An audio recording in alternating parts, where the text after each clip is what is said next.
listening to Hotel Bar Sessions, the podcast where three philosophers sit down at the end of a long conference day to chop it up at the hotel bar, which, as we all know, is where the real philosophy happens.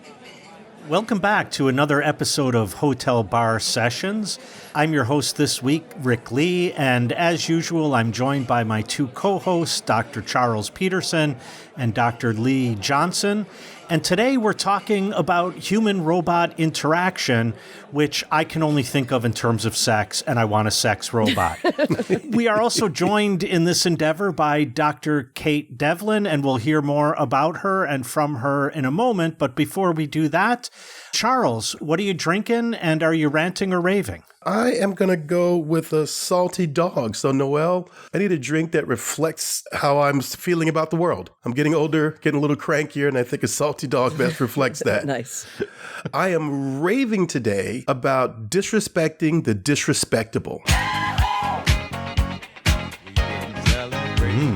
Dr. Kiara Bridges of UC Berkeley Law, during a Senate hearing, called out, and we've talked about this guy before, Josh Hawley from Missouri, for making transphobic statements during a committee hearing. And she broke him down. She dog walked him. And it was a sight to behold. She was contemptuous and giggly and condescending and everything he deserves. We have to stop giving these people credibility or a sense of authority. So thank you, Dr. Bridges, for disrespecting the disrespectable. One of my favorite things is to disrespect Josh Hawley, so. There we go. Can we do a whole episode on that? So, Lee, what are you drinking today, and what are you ranting or raving about? It is still, for the third week in a row, almost 110 degrees here in Memphis, so I'm going to stick with my anything frozen that has alcohol in it, I will drink. It is too hot outside. Today, I'm actually also raving, but I'm raving about this new series on Hulu called The Bear.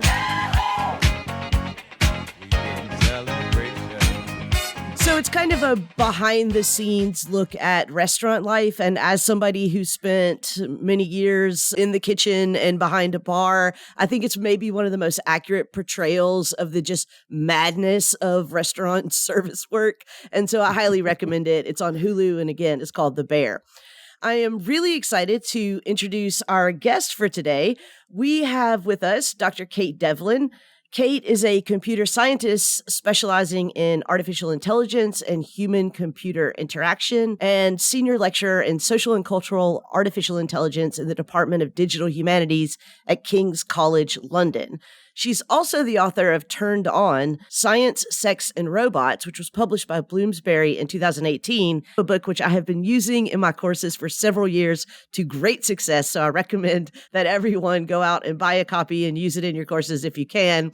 But Kate, welcome to Hotel Bar Sessions. We'd like to hear what you're drinking today and what you're ranting or raving about.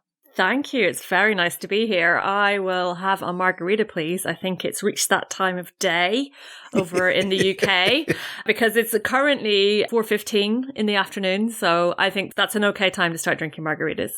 And I'm going to rant, and it's weather related because the average temperature in London this time of year is supposed to be around 19 degrees C, which is about 66 Fahrenheit.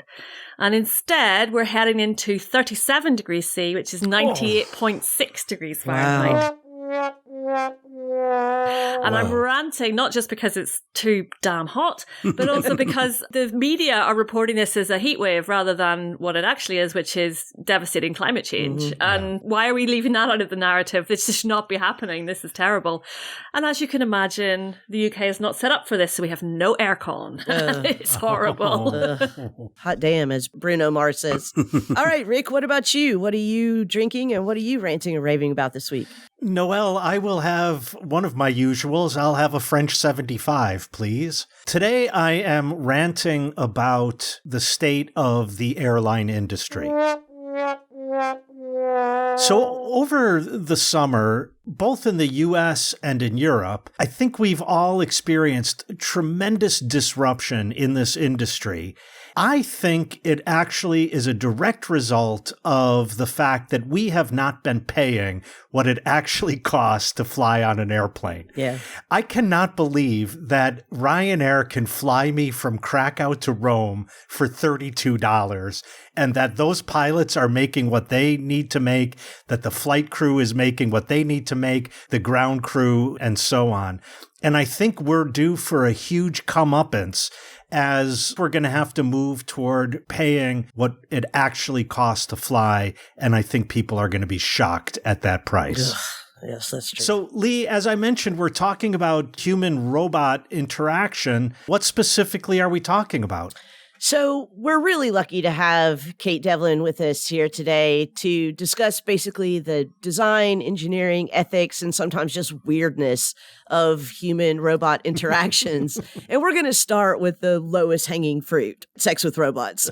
But we also want to investigate several other kinds of interesting and less forbidden, fruitful relationships that we have with robots every day. So I should tell listeners that you may want to turn off your Alexa, Siri, Google, whatever for this episode, because we're going to call their names and they may hear us.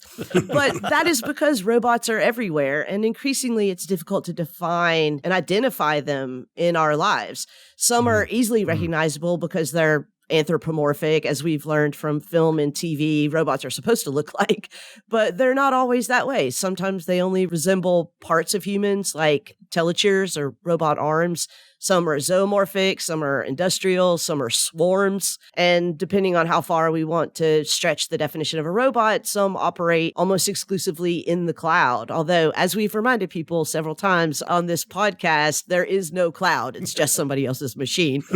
So working with a pretty broad definition of robots, today we're going to be talking about why we love them, hate them, envy them, desire them, and are quite often creeped out by them, and what exactly is the nature of our social relationship to machines.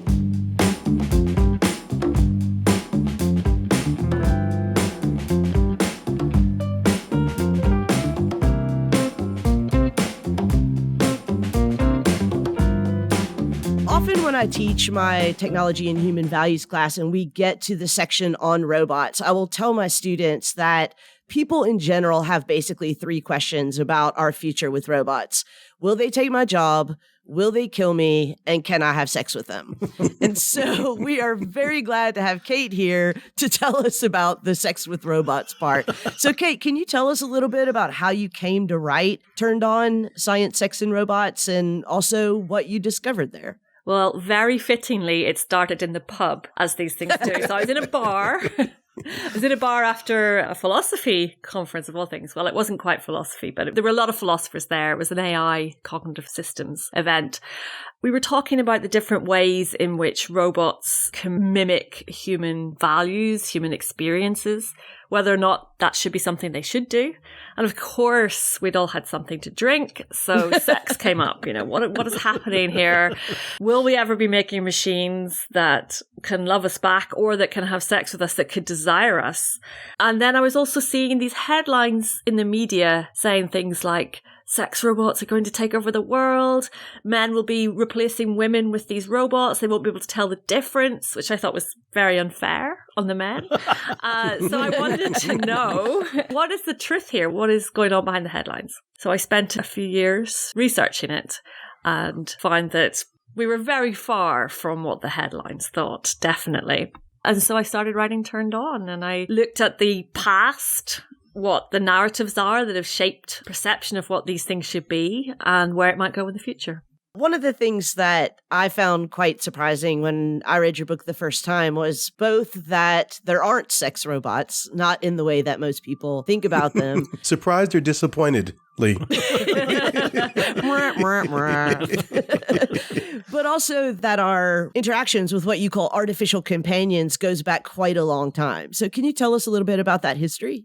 There are stories about creating the perfect artificial human that we have from ancient Greek text onwards, really. stories that might be anything from Pandora, the first artificial human, where the gods gave a gift of intelligence to. So in some ways, she was almost an artificial intelligence herself. And then stories about people creating artificial lovers as well to replace loved ones they'd lost. And then we have the Roman poet Ovid, who wrote about Pygmalion. And that's a story that then sparked many other texts and plays and dramas and stories, right the way through into creating the sci-fi that we're familiar with today. We like stories about humans and we like stories about things that are important to us, and that includes love and sex. And so we imagine having that perfect companion, meeting that perfect match. And if we're not meeting it in another human, perhaps we're meeting it in something that we've created ourselves. We've built our own perfect partner. So it's really, really long imagined narrative. We're kind of primed to think about this kind of thing. So, I mean, what I find fascinating in thinking about this question is the recognition of the incompleteness of humanity itself, that there's something lacking. And recognizably so. You mentioned the historical myths, legends, and I keep thinking about the story of Isis and Osiris, right? He's hacked by his brother Seth. She finds all of the pieces of his body except for his phallus, and then crafts one out of the mud of the Nile, and then puts it on him, and it works. I think this isn't just a story of godlike vengeance. This is also kind of early porn in a sense as well. In some ways, we have many stories and even sometimes many artifacts that center on things like worship or deification of genitalia, perhaps, or that it appears in statues, that it appears in carvings. And of course, this is not necessarily linked explicitly to sex, if you'll pardon the pun. It may be other forms of reasons behind that. But certainly, it's something so fundamentally human to incorporate those kinds of things into all our stories. So we're not really that different than the civilizations that have gone before us. What I find interesting about the history you gave, Kate, is it seems to be based on an understanding that humans are imperfect, and therefore no human could be my perfect companion, my perfect lover. And yet, then there's the assumption that I'm intelligent enough, or the gods are powerful enough, or something like that, that we can create the perfect companion. What's interesting is that mismatch between those two. If humans are imperfect, then perhaps a crafted human will also share those same imperfections and will just continue to be disappointed. Well, oh, hubris. I mean, that's what happens in many of these stories, because we see a lot of these tales end in absolute dystopia because it isn't sustained or it doesn't go well or all goes terribly wrong. Some of those are to do with our own fears around loss of control or loss of agency. Some of them are to do with, because this is heavily gendered, with what happens if a woman breaks her programming in society and rises up against the patriarchy. That seems to be a very big fear that gets repeated a lot. Definitely, I see your point completely. We are these imperfect creatures, and yet we decide that we can build things. And we know that from our very oldest science fiction along the lines of Frankenstein, for example, it's just not going to work out. So what is the state of the sex robot industry right now? I mean, asking for a friend. Asking for a friend. Yeah. Is it just sex dolls and vibrators? I mean, what is it? Oh, I mean, I don't want to break your heart too much, but there aren't really many fully functional sex robots out there. There are prototypes, and apparently some of them are now at the stage where they are being sold. And these are very much from the lineage of the sex doll. So they usually take the form of realistic, well-crafted, probably quite expensive life-size doll that probably can't move, because when these sex robots were first conceived of, it was really an animatronic head on a sex doll body. So these are things that can't stand up on their own, that have to be moved around and positioned, but had some animatronics added to them. And it's come out of that design space. So it's just a handful of workshops worldwide that are creating animatronic or robotic forms of these dolls that allow for some more interactivity. The market seems incredibly small and niche. It's a very complex thing to do. And the play that is involved there, the projection that's involved there when people interact with dolls, is it going to meet expectations, or is it going to thwart expectations of what they should be? I'm assuming that you've probably seen this episode of Black Mirror, Be Right Back. The protagonist has an untimely death of her recently wedded husband. She, through a series of steps, comes to purchase basically an Android version of him. I use this film in my class, and when I show it to my students, despite all of the other creepy things that are going on in the episode, the thing that they're most concerned about is that she has sex with this robot. I know this is not a technologically possible or existent thing right now, but what are the problems that people have with sex with robots? That particular episode in Black Mirror, I thought actually the sex part wasn't realistic. I mean, the whole thing isn't realistic right now. The sex part for me was interesting because the android that she purchases to replace her dead husband, he says something along the lines of he doesn't have any of the sexual experience or knowledge from her dead husband, that wasn't recorded because he's entirely working off content that has been generated by the dead husband. Mm-hmm. And then so he says instead, I was trained on porn. And I think that's a really bad thing to train a sex robot on because that's a terrible representation of sex. Could they not have done better than training it on porn? Although It doesn't surprise me really if it's Silicon Valley taking shortcuts and doing this entirely from a male's perspective. People are scared of technology that they're only just encountering. I think that's part of it. And it's something so very intimate and so very personal that something resembling a human but not a human is unsettling. So there is an uncanny valley aspect to it in that it's real, but it's not real. I think there are other things too, because there's almost a boundary crossing. The same people who would say have no problem with other forms of sex tech, like sex toys, would draw the line at something that is human-like, perhaps. At what point does this become creepy? And is it that it's just too much like a human? What are we scared of there? So I'm not 100% sure where this entirely comes from, but we know there are different factors that contribute to it. And certainly the uncanny valley is one of them. But I think also it just seems like an extra step, like something more personal when you put it into the embodied human form and it's not just discrete body parts. I wonder if it has something to do with a certain type of existential dread, that this creation of this thing that so mimics humanity calls into question the assumption that we all have of our uniqueness. You know, you can have sex with a robot that maybe you're not so special anymore. So if this robot can do everything a human being can do, and even with personality and all these quirks that we assign to humanity, what exactly is humanity now? There's definitely got to be an element of that, I think. You're staring something so like a human in the face that's been created, that has been built, and that is possibly better than you. Of course, you're going to feel it's kind of a threat. But also, we've got so many taboos around sex as well, and so many taboos around technology and sex together. Even sex toys are still quite taboo, although in the past 20 years, that's changed a good bit. But yes, it is definitely an existential dread or an existential surprise to come face to face with something like that.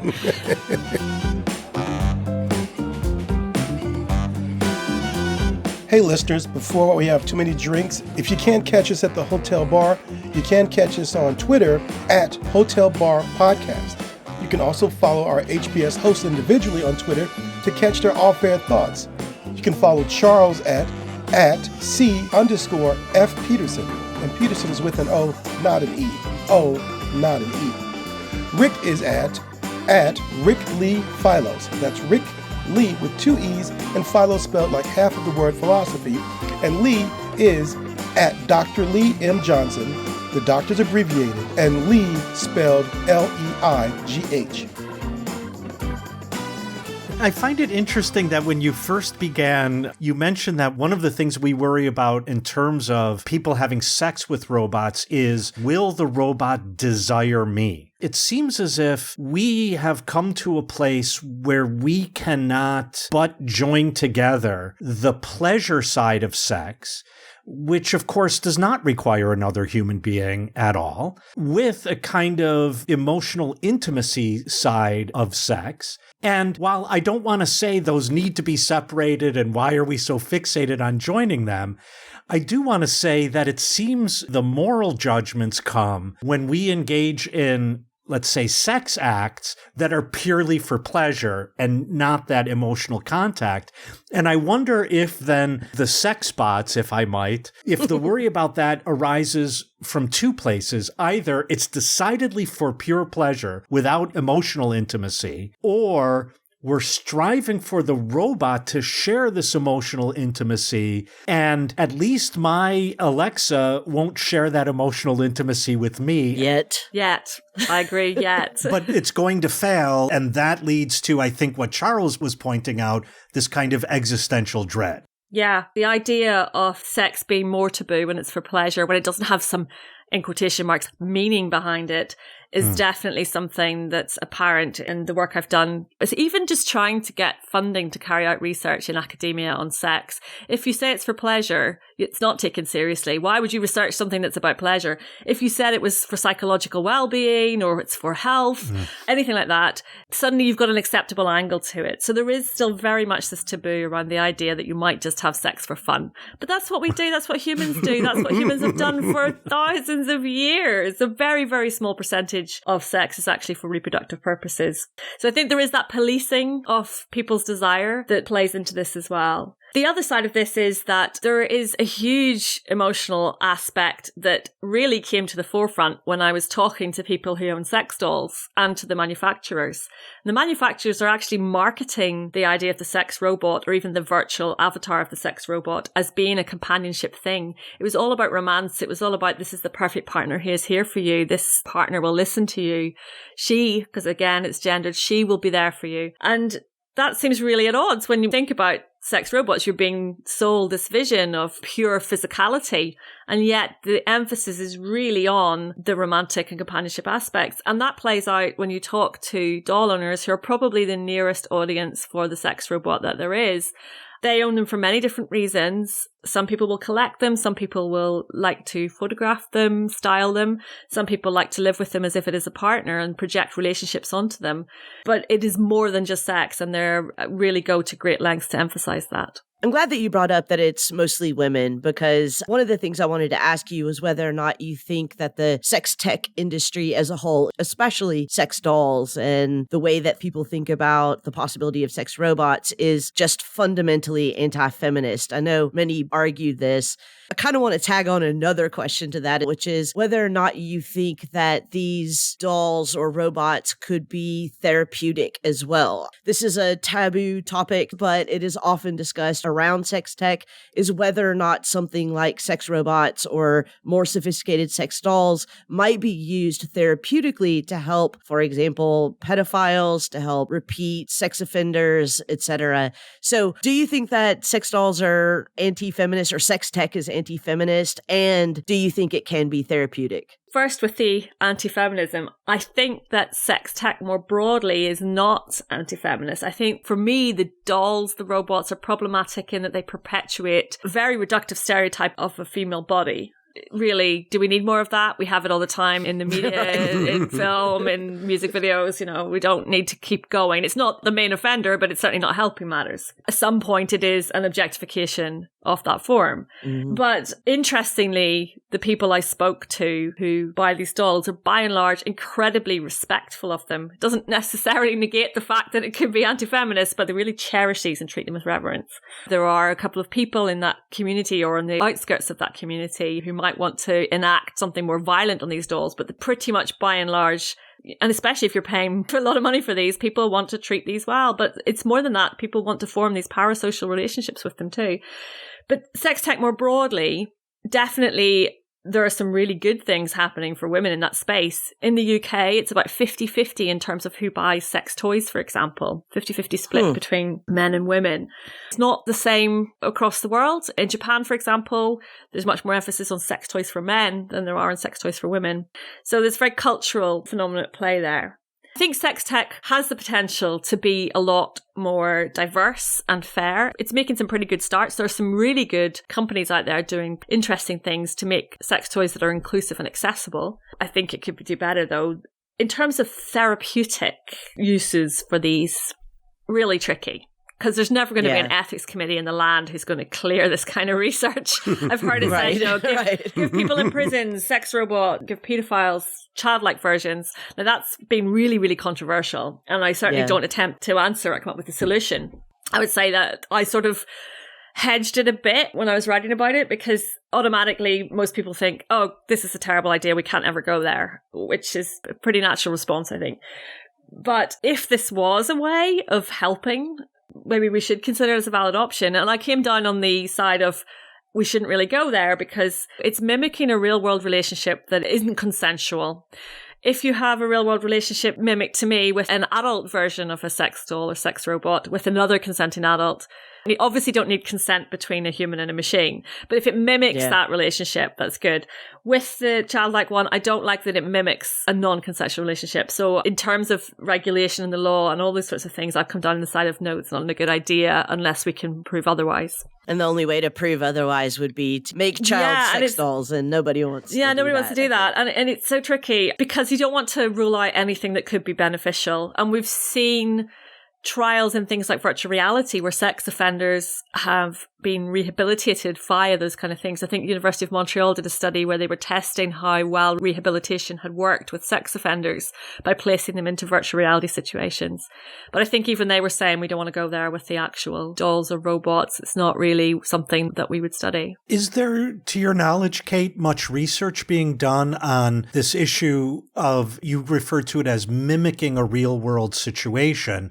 But has there been research done to show, not in the case of pedophilia, but in human-machine interaction in general, that mimicking of the real world then feeds back into the unmimicked actual real world?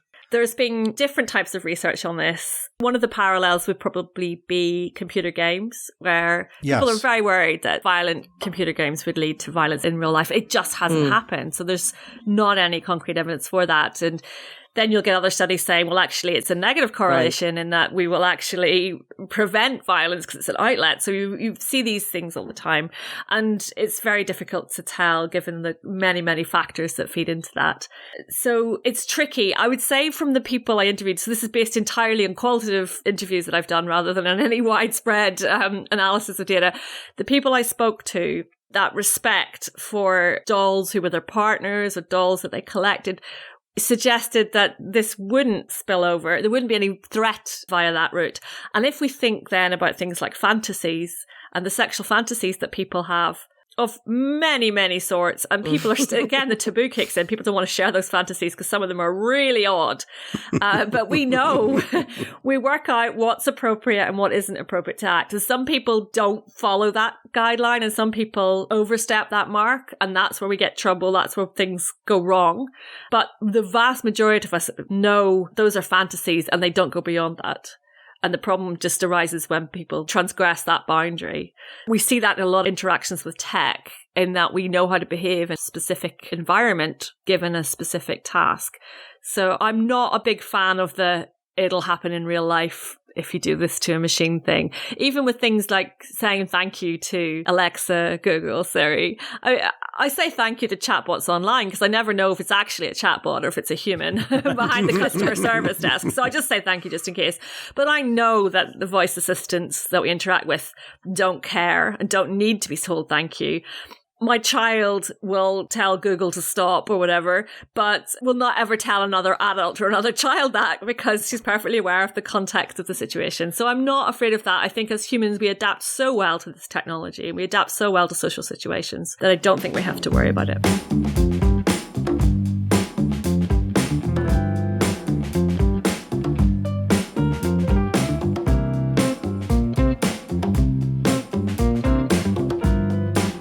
Kate, when you mentioned personal assistants, so-called, like Siri and Alexa, and sorry, listener, if you haven't turned it off by now, then you're probably screaming at us. One of the things that for me becomes incredibly frustrating is the moment in which I forget the uncanny valley and then suddenly there is a response or a lack of response or something that brings me up short. And suddenly I realize, oh crap, I've been talking to a machine. And so there is this moment always in this human-machine interaction, human AI, human-robot interaction, where I think we are thrown back onto a recognition of the fundamental difference between us and them. You seem to be relatively sure that we're going to close that gap fairly soon, or we're eventually going to close that gap, and that I can talk with Alexa just like I could talk with my best friend. I think that we're going to close that gap with the AI, not so much with the robotics. And my reasoning behind that is we can see just how well these large language models are doing at the moment and the interaction we have with those. They are very, very compelling. Yes, there are those breaks in presence where you get kicked back into the reality that you are just talking to a machine that does not know things, does not understand the semantics. But because that's software based and because it has made such incredible gains, I can see that being quite compelling because you're talking through an interface. It's either through a conversation where you're not seeing an avatar or anything like that, or via text where you're typing. Your expectations are lower than if you're talking face to face or face to whatever part of a robot it is that you talk to. Once you bring in the physical form, I think the expectations align with that. So when we have, for example, therapeutic cuddly robots like Paro the seal, or something that looks like a dog-shaped robot like Boston Dynamics Spot, then our expectations are in tune with that form. So we expect it to behave in a dog-like way and to have dog-like levels of intelligence, or we expect it to be like a little seal and it's going to just make some noises and look cute and not do too much. But once you try to make a human version of those, we get very frustrated very quickly because it doesn't behave like a human and it's very limited in its capabilities, because robotics are good, but they're so hard to do those things and to have a fully autonomous humanoid type robot. So we always try to limit the user's expectations, I think. And so you end up with cute small robots that do cute small things, or very specific robots that do very specific tasks, or those kind of service robots like Pepper, who are stylized and have childlike voices and are smaller than us and they're quite cute. So our expectations, again, are in line with it has childlike capabilities. I completely agree with you that we're moving a lot faster with large language models and AI than we are with robotics. But I do want to talk for just a second about how fast we're moving, because I think a lot of people forget that Siri is, like 10 years old? I mean, not old at all. And has gotten significantly more sophisticated in a very short amount of time. I've told this story last season on this podcast about how on April Fool's Day, I was talking to Alexa in the morning, as I often do. You know, I say, Alexa, start my day. And first of all, Alexa's gotten a lot funnier. She usually starts off with some kind of a joke and then a news story and then the weather. But it was April Fool's Day, and she said, also, I've just recently learned how to transmit smell. And, she's like, so at any point you can ask me, Alexa, make a smell. So she gets through all of the news and announcements for the day, whatever. And I say, Alexa, make a smell. And she says, I'm going to try to give a short version of the story, but she basically says, imagine yourself in a field of flowers. Now concentrate on that. Can you smell the flowers? And I'm like, no. Imagine yourself at a beach and the waves are gently lapping. She's like, can you smell the salt air? And I'm like, no. And she goes through like 4 of these. This was a long joke. She was playing a long game here. And then after like the 4th or 5th one, she says, of course you can't, because you can't smell computers. April Fools. And I just got April Fooled by Alexa. Amazing. And my wife, who was in the other room, is just laughing hysterically, seeing where this is going. And I just didn't. But I think a lot of that has to do with the fact that, one, I don't have a lot of anxiety or I don't feel a lot of creepiness about my social interactions with machines. That's one thing. But the other thing is because it's gotten so sophisticated so fast. So what exactly is the nature of our social relationships with machines? Now, I mean, my Roomba has a name. Oh, same. Oh, really? What's yours name? Babbage. Mine is Fernando, so... Mine is Stinky. Yeah, we form lots of relationships with lots of things because we're social creatures, and these parasocial relationships aren't really that strange. And I think that anyone who tells me that you cannot fall in love with a robot, have they ever read fiction? Have they ever watched a movie where they've fallen in love with one of the lead characters? It happens all the time. It even happens with other humans. I'm quite sure there have been many people that I've been in love with over the years who don't even know I exist. Yeah. And they were real. So, I think it's perfectly legitimate to behave in this way because that's how we make sense of the world as social creatures, as humans. We are primed to be able to go in and make those connections. And it makes it easier for us if we can relate to things that way. We can explain behavior of things in a social manner, whether or not it's true. So this projection that we put onto machines, it doesn't even need to be very sophisticated for us to do that. And we know that from early chatbots like Eliza, which had no AI in it. It was just matching patterns, matching some words. Yeah. And yet people were confiding in Eliza and very happily, even with the knowledge that it couldn't do anything, it was just a machine. They wanted to share their secrets and not be judged by a machine, to be able to tell them things. And it's a really compelling scenario. So I think it's something we do very naturally as humans. And I don't think we should be afraid of doing it. That's an amazing point, because I was thinking about something as simple as dolls as a child. You play with your dolls, you speak to them, you imagine they're talking back to you. And for me, it's fascinating to think that this push in terms of AI, in terms of robotics, is driven by this inherent human need to have the world respond to us. Yes. We can respond to each other via technology, but we can also make that technology talk back to us. And sometimes that's not needed. Sometimes it goes a step too far. Everyone always talks about the toaster. What if you had a toaster that was self-aware? What if you had a toaster that talks to you? Would you fall in love with the toaster? Would you have sex with the toaster? Leave the toaster alone. Yeah, right. Why is it always the toaster, too? It's always the toaster. Because you know what? Really good toast is so pleasurable. Actually, that is true. Loads of butter on Public it. service announcement, do not have sex with a toaster. Are you kidding? There's very few things sexier than well-buttered and jammed Big toast, call us. Agreed. But yeah, we like to do lots of anthropomorphism, zoomorphism of creatures. And is it any wonder we do it to our tech? We've been doing it to everything. We look for faces in things all the time. In toast. In toast. We look for figures of prophets in toast. Yeah. I've seen the Buddha in my piece of toast so many times. There you go. I saw an anguished face in my oil and vinegar in a restaurant the other night. It was screaming out to the world. Kate, when you talk about the ways in which humans just naturally want interaction with others and we keep reaching out and finding it and so on, I then start thinking about a number of my friends. Okay, most of them have been influenced by Martin Heidegger, but they keep wanting to insist, well, that's not a real interaction. Or, there are other philosophers, it's not a human face, and so there's no real relationship with it.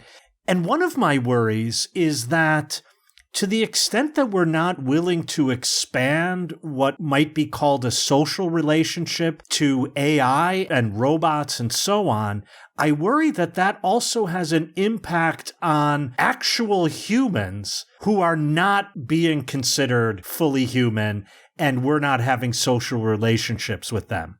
In other words, what I'm worried about is the moment you want to refuse to call my relationship with Alexa a social relationship, I start worrying about what other kinds of social relationships are you also policing, and might those not be with actual humans? Like your relationship with your waiter. Yeah.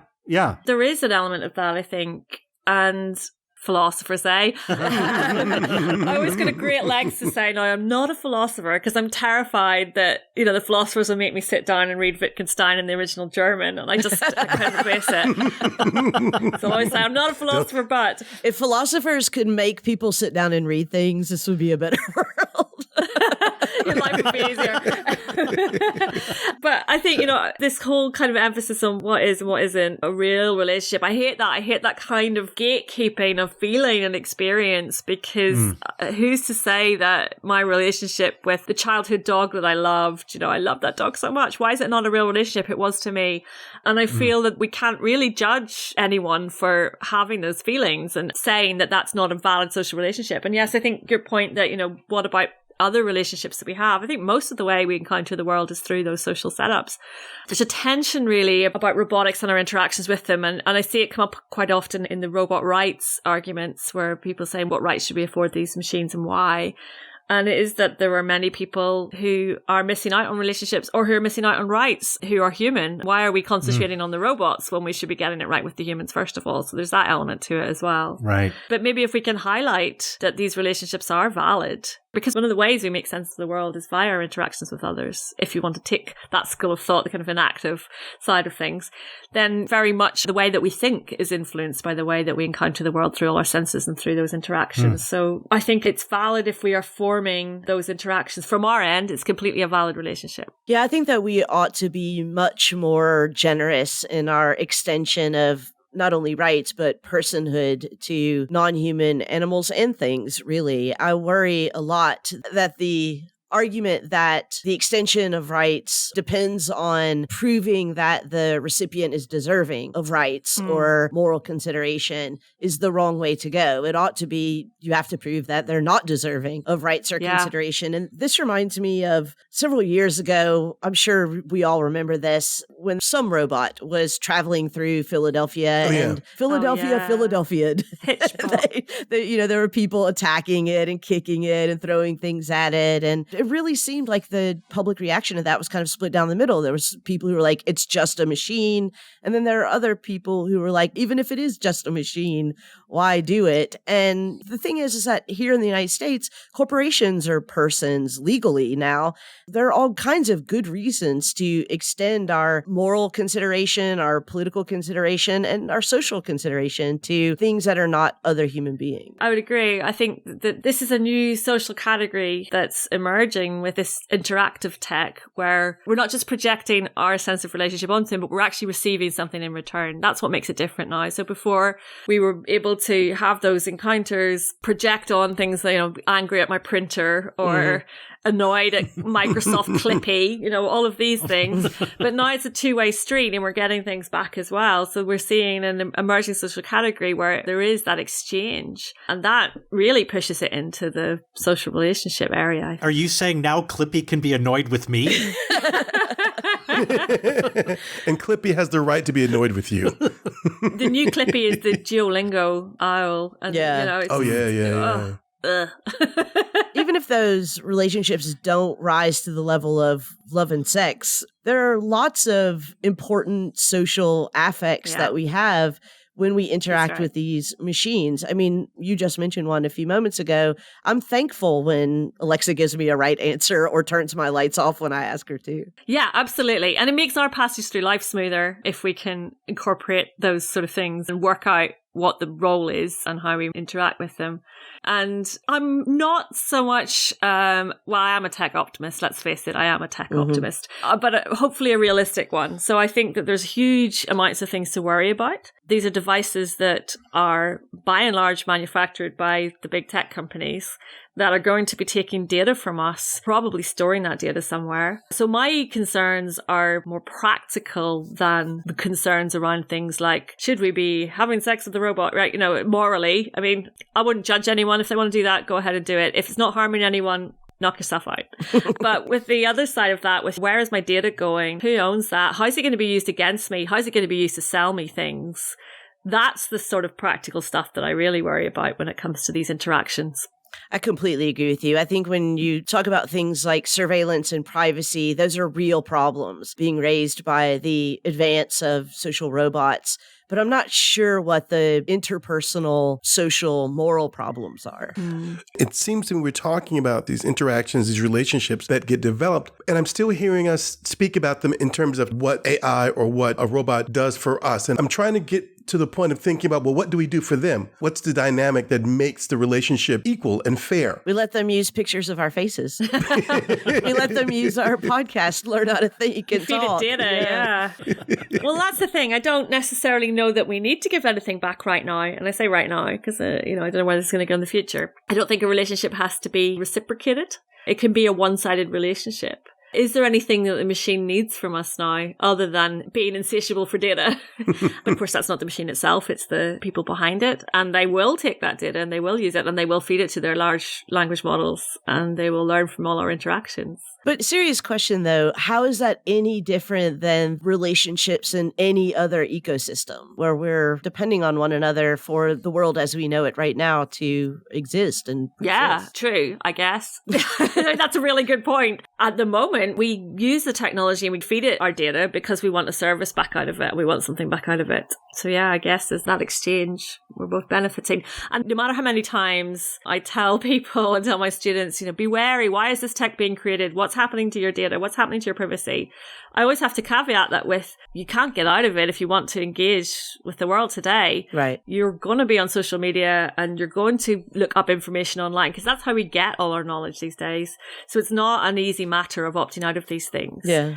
it's about balance and possibly about spreading your data across a number of platforms who all compete against each other. Just a thought.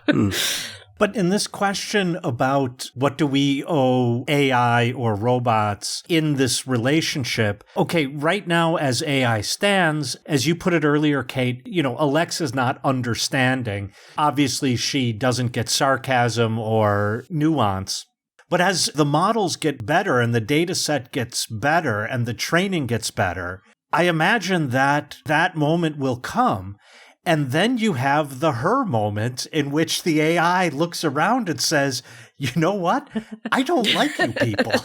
What have you done for me lately? Yeah. I'm fairly agnostic about what happens at that stage. There are some people who will argue that we will never reach that stage with AI, that we will never reach any sense of self-awareness. There are others who say it's absolutely coming and the singularity is only 5 minutes away and we better start stockpiling now. And then I kind of sit in the middle on the fence somewhere going, I do think that we will see an emergence of some kind of self-awareness, sentience, consciousness, but I don't think we'll necessarily recognize it. I don't think it will look like a human one. And this recent talk about Lambda, Google's foundational model, a lot of that, when it comes to talking about sentience, may need us to redefine what that means. For example, when that story came out, I went onto Twitter and said, just as your regular reminder that the Turing test is a test of deception, not of intelligence. And that's kind of a fairly common view. And of course, I had some pushback from some tech bros who told me I was wrong because Kill surprise. wanted me to justify it. Yeah, wanted me to justify my statement and why hadn't I published a groundbreaking work proving this? I was like, oh, well, I'll leave it to everyone else. But there are other people saying, well, yeah, but the Turing test would be viable if we consider the way that language is used, the way that these pure text things can really get the patterns. So it comes back to all the things around Searle's Chinese room, around whether or not that they will ever just be moving symbols or whether they will ever actually understand. So I'm mostly on the fence. Obviously, if our new AI overlords do come along, I'm very pleased to see them and I would happily engage them in conversation. But yeah, I don't know. And I just don't know. But I don't think it's impossible. I think it involves some fudging and redefining of what we see as being conscious or intelligent. The question I asked earlier about the relationship, the transactional nature of it, taps into questions of rights, respect, and regard. And it seems to me that that's based upon an understanding of the sentience of the other half of that relationship. Because rights are based upon, I'm deserving of, I should treat you in this way, I have expectations. And if we're talking about a robot, then how are we talking about questions of rights and regard? So why not kick the robot that's going through the streets of Philadelphia? Because it has no expectations of how it should be or wants to be treated. Yeah, this is getting right back into this whole thing around rights. And I think, again, that's a sort of a what do we mean by affording those rights? Is it that it means that it's an entity that has responsibility for something, which is what a lot of it seems to rely on, like corporate personhood? Does this mean that an entity can bear some responsibility for something, which would be very useful in an AI sense? It'd be nice to see in a corporate sense, too. Well, yeah, wouldn't it? Or is it that we want an AI to be protected in the same way that, for example, humans are, in which case, we haven't even solved human rights yet. So I'm not too worried about that. I'm certainly not worried about a robot getting pushed over for now, But of course we feel sad when we see Hitchbot, I think that was the Philadelphia one, Hitchbot being attacked. That's awful. Obviously. But it's only awful because I'm anthropomorphizing the whole thing. But also I don't really like some damage and I don't really want to see things getting trashed for the sake of it. I think for me, the default is, why can't we all just get along? Why can't we just fall back on this, on the idea of just not going out of the way to do damage seems to be kind of a good way to live your whole life. In fact, there you go. If I find a new religion, that's my tenet. Oh, sign me up. Yeah, I'm on board with that as well. David Gunkel is really helpful on this question. And he often says, and not only him, but many other people often say, it's very important to remember when you're talking about robot rights that robot rights are not going to be exactly the same as human rights, that rights have evolved over several centuries now, even in the way that we talk about human rights. When we talk about extending rights to machines, that we don't necessarily have to anthropomorphize those machines or that notion of rights. So yeah, there are lots of reasons that we can make for not kicking Hitchbot without saying that Hitchbot doesn't want to be kicked. Yeah. Right. Hey, we couldn't hear you while you were shouting into your headphones. So if you have feedback or suggestions for future topics, or if you just want to pick a fight with one of our co-hosts, or in fact all of us, just visit us at www.hotelbarpodcast.com and click on the interactive page. If you want to belly up to the bar with us, at least virtually, you can always email an audio clip to hotelbarpodcast@gmail.com. If it's interesting, we're going to steal it from you. If it's not, we'll send you our Venmo handles and you can virtually buy us a drink. So looking to the future, Kate, what questions or concerns do you think should be centered in these fields of human-machine interaction or human-computer interactions? One of the things that interests me is around deception. And in the work I've done, people very clearly are not being deceived. They're buying into an illusion a lot of the time. So, for example, the owners of dolls, people who interact with companion robots, they are perfectly aware that this is a machine. They are perfectly aware what its limitations are, but they choose to interact as if it is real. As we see the improvements in technology where we're getting interactions with language models that are really, really good, we've seen deep fakes already, and we're seeing more and more audio versions. It concerns me that that deception is too great, that we're not getting the signals to tell us that this is false. One of the things I really like about DALL-E, if you've seen the AI that creates images, if you give it an image prompt, is it won't render human faces realistically. So it always has these weird looking, creepy looking melted faces. But that's a very deliberate thing to do because they don't want to generate deep fakes, really. So is there going to be something that we can do that's the equivalent of that for information? Do we have flags or markers to tell us that this information has been put together by a machine? Are we going to have signifiers that we're talking to a machine on the end of the phone or whenever we encounter it online? I just think we need to really consider what that is, because there's a lot of people that will buy into it unwillingly, who will be deceived. And we've seen this recently with a Google worker who was fired because he genuinely believed that LaMDA was talking to him. Now, there were a lot of circumstances surrounding that suggest that he has some mystical beliefs that would lend him to thinking that. But if that's someone who's worked on the technology and they are believing in it, what hope is there for people who are not aware of the background to this, who do not know what the limitations are in the technology, and who are being perhaps sold something very different? I think that we can form perfectly reasonable, if not, helpful and nice relationships with the technology if we consent into that, if we know what the boundaries are. And that's much better, but we need to be careful. So can I push on one of the examples you used, namely whether there will be a marker that on the other end of the phone is a machine? Why exactly would that be important? And I don't think deception gets us all the way there, because of course I could lie to you on the other end of the phone, and that I'm a human does not guarantee truthfulness. So I'm wondering, why would it be important for us to ever know whether this is a human or not? That's a really interesting question. Well, I was going to say the example of a dating site. If you're on a dating site, you see a picture, this person looks attractive, they're not holding a fish, which seems to be the usual dating site thing. So I find someone on a dating site, they're not holding a fish, this looks good. And they've got a profile that says that they like similar things to me, we're into the same music. And so I start chatting to them. Then eventually they want to speak on the phone, and we do that. It was so easy to fall in love online. Done it millions of times. You get these messages, they're very, it gets very intense very quickly, and you build up these wonderful scenarios in your head of all of this. But that might not be a real person. And in fact, we know there's history of this with things like Ashley Madison dating site, where many of the women on there weren't women, they were bots that men were talking to. And that seems to me quite cruel, because those people did not consent to that. And I think consent is an issue here. Sure. If it was a customer service agent on a phone, yeah, I'm probably more okay with that, of not knowing it's a machine. Right. But when it comes to those intimate connections, I guess I want to know that it's a consensual thing. If I know it's a machine and I still fall in love with it, great, fine. But at least I've got that knowledge, but I want to be prepared. Another case is a recent phone scam in which people had made deepfake. So for listeners, deepfakes aren't just about videos, they're also about voices. But people had made deepfakes of other people's voices. And then, you get a call from your son and he says, I'm in Mexico, I'm in a jail, they're saying I have to pay $1,500, I'm really scared. And it's just a basic extortion scam. Now, I think the problem with this is that, as with everything, once the tech is out there and available, it's going to be misused. I don't think that there are good enough reasons to, for example, prevent the development of this kind of tech.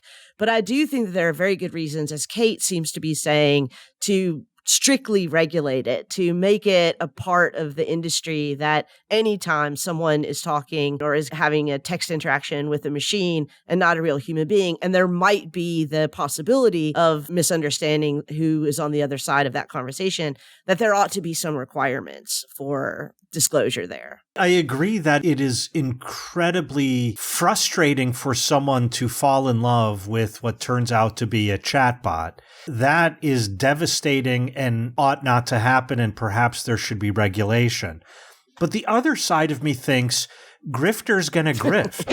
And that whether it's through deepfake phone conversations or an old-fashioned confidence game that is played on the street, grifter's going to grift. And I know I have to throw aside here the McLuhan notion that the medium is the message, but some of my technophobic friends are technophobic because they focus so much on the medium that they fail to see it was ever thus. Yeah. Although the problem with the medium of technology is there are some new ways of scamming, but also they could do it far faster to a much greater audience. So I guess that, but I agree, you can't just shut down all technology because grifters are going to grift. That is very true. I think so far, though, we're talking about really human beings using technology to lie to other human beings. And I believe that most people's real worry is that the technology will be able to lie to me on its own. And I think that's something that we really have to think about seriously. I have, in the last year, been working on the example of some of the poker playing AIs. And obviously, we don't have a good definition of what lying is, even between human beings, and whether or not it necessarily requires an intent to deceive and all of those sorts of things. But I don't think it's that much of a stretch to say that poker playing AIs are kind of lying. I mean, bluffing is a part of the game, and they've definitely learned how to do that better than any human poker player at this point. I think that that's what people worry about. So it doesn't necessarily have to be the robot that is able to check the box, I am not a robot, which of course already can happen. But, something that appears much more like the lying that we experience when another human being lies to us, but that is not just another human being using a machine to lie to us. Yeah, that's an interesting one. Because, you could. Yeah. You feed enough data into deep learning, I'm quite sure that a machine will be able to lie. Yeah. Oh, absolutely. Yeah. And I think that that's where we get into something that is, at that point, practically impossible to regulate. Yeah. I'm just really fixed on this question of how we as human beings think about ourselves and our relationships to other human beings and the expectations of that. And I wonder if needing to know if it's AI or a computer that's telling you the truth or not is an implicit expectation that there's something within another human being that can be appealed to, can be held accountable.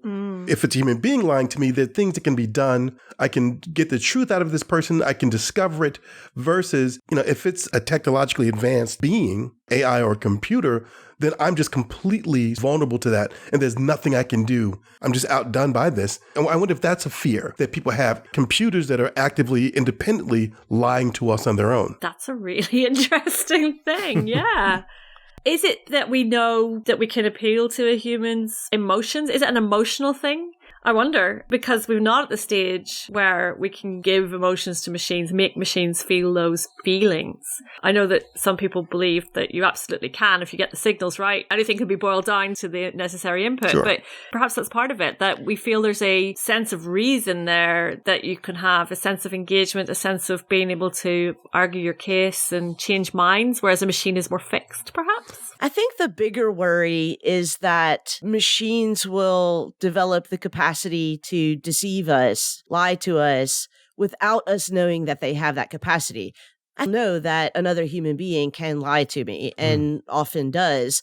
Sorry to go back to the toaster, but if my toaster suddenly can tell me that this is perfectly made toast and it's not, and and we know that we as human beings, especially in the 21st century, increasingly have a tendency to trust what computers tell us, even when it's like, do you believe the computers lie or your lying eyes? We're going to believe the computers lie. So I could be looking at this toast and be like, this is not how the toast is supposed to look, but I don't believe that the computer could lie to me. I mean, obviously, this gets much more complicated if we start talking about other kinds of machines, even simple machines. What if my calculator can lie to me? What if my GPS can lie to me? So the problem here, I think, is the worry that machine intelligence will develop this capacity before the understanding of all of us who interact with machine intelligence is understand that this is one of its capabilities. And before you know it, you're living in a simulation hypothesis. Can you live in a hypothesis? In a simulation. Well, I mean, seriously, the whole idea of if AI can lie so well that it's got you living in a world and you don't even know that this world isn't a real world. So maybe we should order another drink before we... Yes.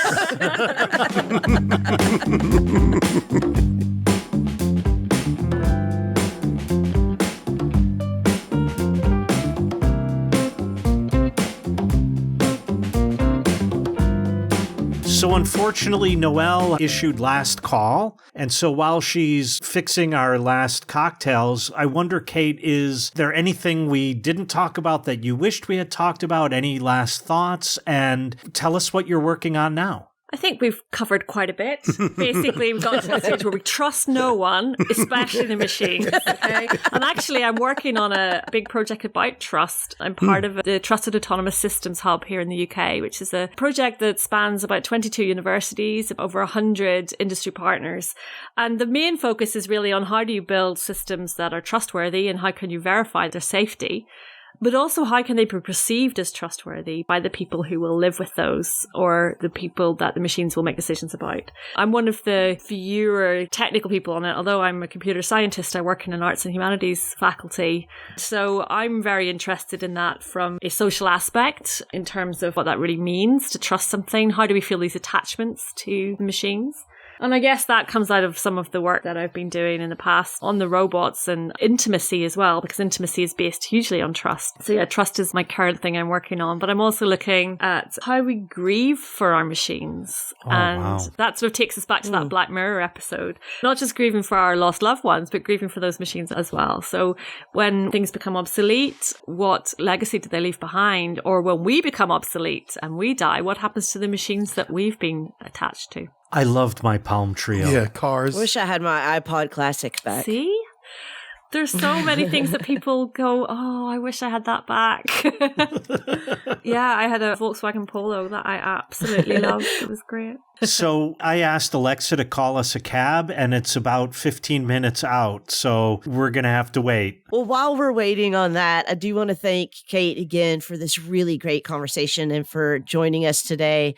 I know we've talked a lot about toasters, and we just want to say to the listeners that your listenership and support is like butter to us, but we need a little bread to go with it.